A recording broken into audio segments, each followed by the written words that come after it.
روزی او هم نزدیک آمده است اکا. تا به کی میگریزد؟ حالا قماندان آتش را هم میابیم. من به این باور دارم. کاش چون این شود نوسکر. اکا شما یگان مشکلی دیگر ندارید؟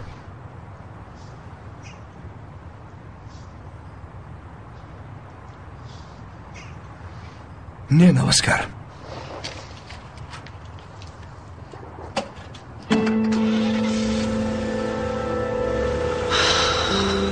полковник Эрдем, خوب هستید؟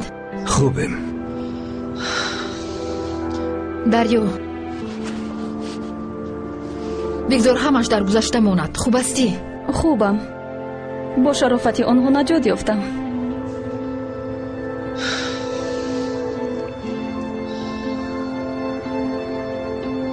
دخترم،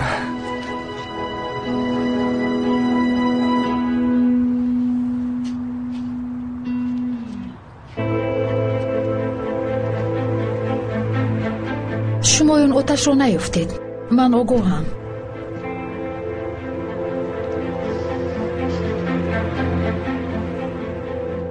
خون میگیرید.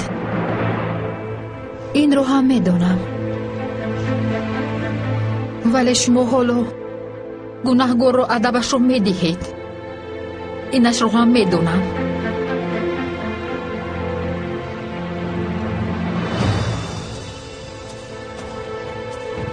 اما با من قول دهید.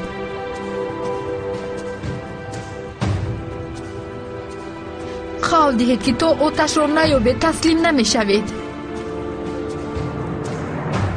دخترم، میفهمم که این مشکل است، ولی ما باید خودمان را با همه چیز آماده کنیم. پدر التماس نه.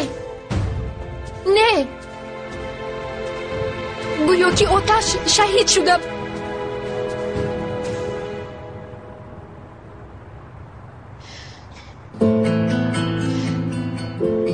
اگر از آتش امیدمان رو کنیم، وقتی برگردد برویش خیلی نگاه میکنیم. با او چی میگویم پدر وقتی که برگردد؟ میگویم که ما گمان کردیم که تو مرده ای. من چنین گفته نمیتوانم پدر. ما در باره آتش گپ زده ایستاده ایم. در باره آتش،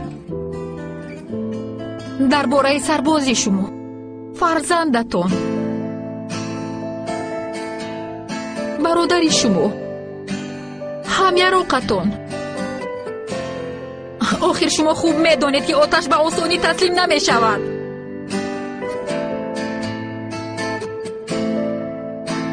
با من وعده دهید پدر. وعده دهید که از آتش دست نمی کشید. قول میدیم دخترم. قول.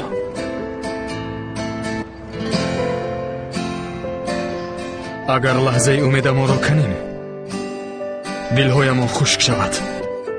برادرمان زنده است. دیر یا زود او را میابیم.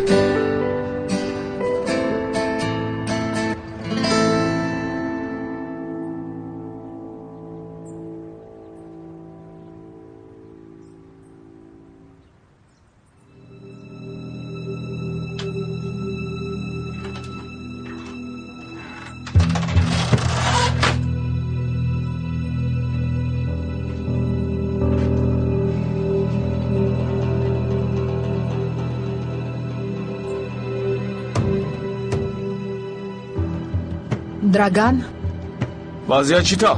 از خواب بیدار شد؟ حالا خوب است. همون طوری که دکتر گفته بود. چیزی به یادش نیست. عالی. اگر از خواب بیدار شد با او چیزی نگویید. او را به من گذارید. خوب شده است.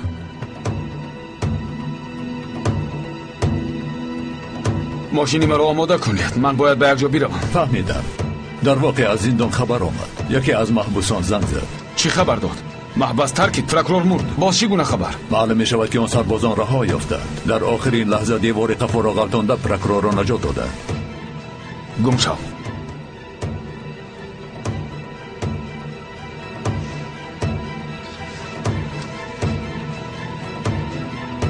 کم ماند یوز خرسو. من حالا ادبی تو را میدیم.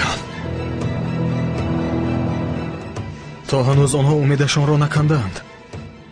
خیال حق است یوز. آنها قریب پرچم خود را آویزان میکردند. با آنها نگر. ارتش بنیاد کردن میخواستند. مجبوران سرباز جلب میکردند. تربیه جاسوس ها را علکه آغاز نمودند. چطور ارتش بنیاد میکنند؟ ارتش زورکی جوانان و نورسان را با کوه پشت برده درس می آموزانیدند. کو بینیم آنها باز چی دارند؟ اقتصادیات، معلومات، پول را ذخیره میکردند. همش فهم استو. دولت را غارت